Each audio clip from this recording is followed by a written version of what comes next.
understanding and integration, or comprehension and integration. Just there's always a lag, and most people. The problem is, I think most entrepreneurs, most people that are in leadership positions don't actually have a systemized way of having these conversations or things that they think through. And so they're haphazardly having the conversations each time, and it's frustrating and it doesn't get to the results, and then it's confusing for the other person too. So it's like, why are you caring so much about this or that, the other thing? And if you can articulate the frame, I think it helps everybody. And I think actually this is something that came up in my mind while I was going over what to put in checklists for things. I still have to create them, but I just made notes on my notepad, which was that what was really cool about making the checklist itself, and I imagine this actually is probably more for you as the leader in the situation or whoever is that it takes a lot of weight off your mind. Yeah. That checklist itself, for example, the PTA culture, remember to take screenshots and whatever. Now I'm just oh yeah, this is so much easier to approach than ever.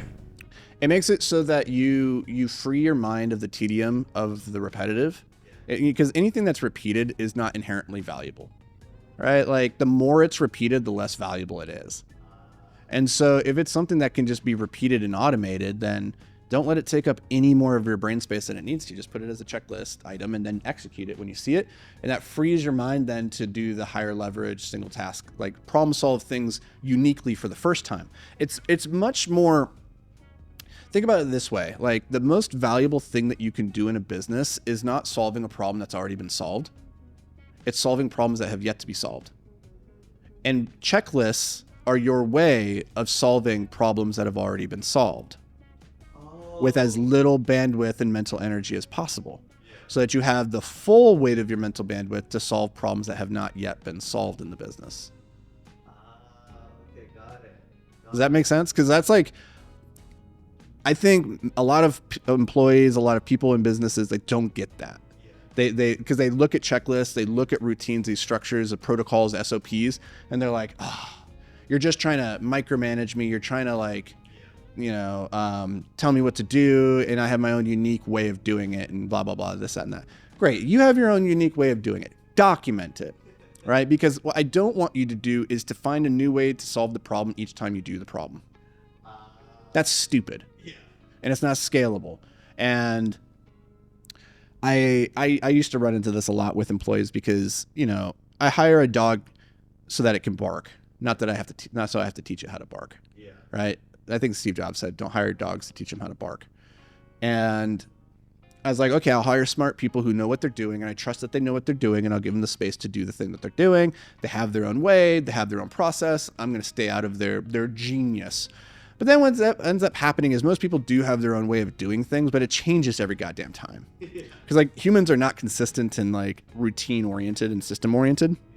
And that is no way to grow a business, because a business is really just if you think about all of the different humans inside the business as cogs that come into the machine, that can be a kind of a derogative frame. Oh, you're cogs in a machine. But that's really what they are. I come together, you come together, and when we both turn and sync, this larger thing happens, and it's awesome. But if every time you do the thing, sometimes you're this cog, and sometimes you're this cog, and sometimes you have 5 teeth, and sometimes you only have 2 teeth, and sometimes you're purple, and sometimes you're green, and you're like, does that matter? I don't even know if that matters. People each time, if they're just doing it with their own unique genius, their cog is changing. And therefore, there's slippage in the gears, and the output is different every single time. And our goal is to try and systematize and standardize the output as much as possible, and that starts by standardizing the input. So, but if you can help people understand, hey, I want you to fully express your unique genius. That's your highest purpose in this business. That's how we're going to grow and get to our goals the fastest, is you to be, living in your creative genius. That doesn't mean that you're going to use your unique genius on all these menial things. Use your genius once to solve the problem, and then just execute that solution so that you can use your genius to go solve new problems. Right? There's no bigger waste than this. Well, there's 2 biggest wastes, right? Peter Drucker says there is no greater waste than to do with excellence that which shouldn't be done at all. The second greatest waste is to keep solving problems that have already been solved. Yeah. It's what are you doing? And that's unfortunately, a lot of the gear slippage that we get inside of businesses is people, especially as the business grows, you have more people in departments. And a lot of them are trying to justify their existence inside the business.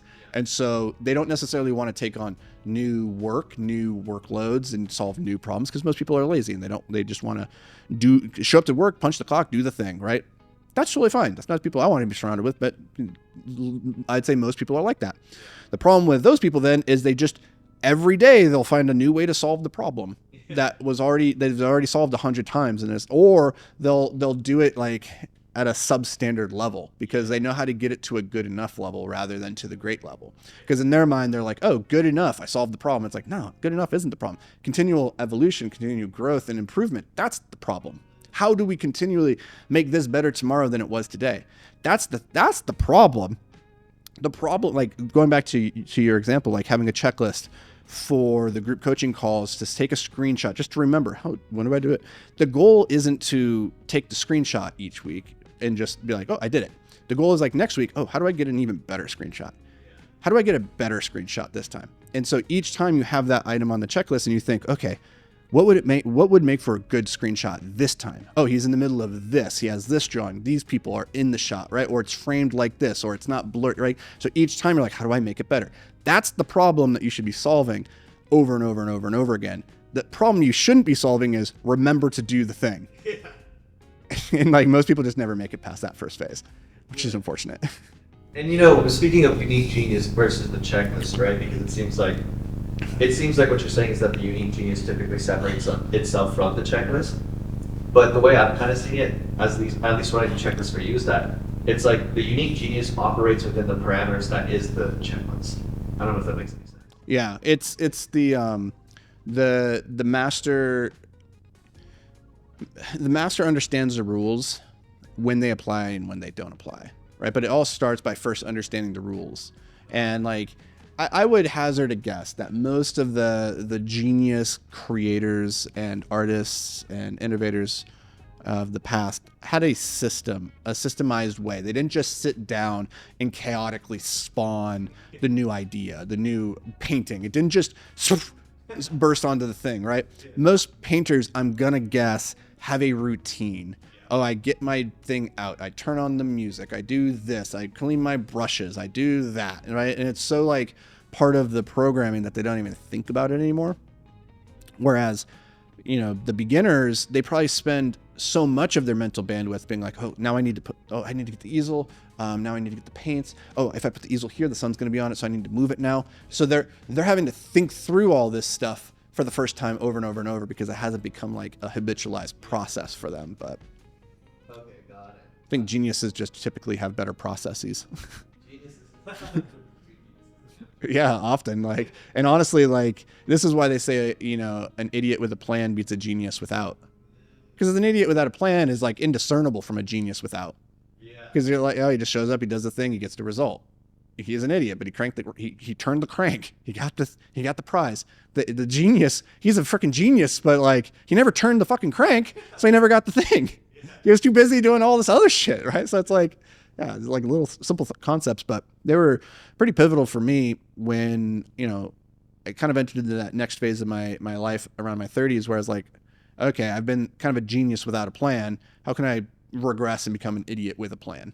Like, because that seems like, let's start there. Because just being a genius without a plan hasn't gotten me very far. So then I was like, oh, I'm just going to be an idiot, just execute like a monkey the system that's in front of me. And like, oh, that worked pretty damn well.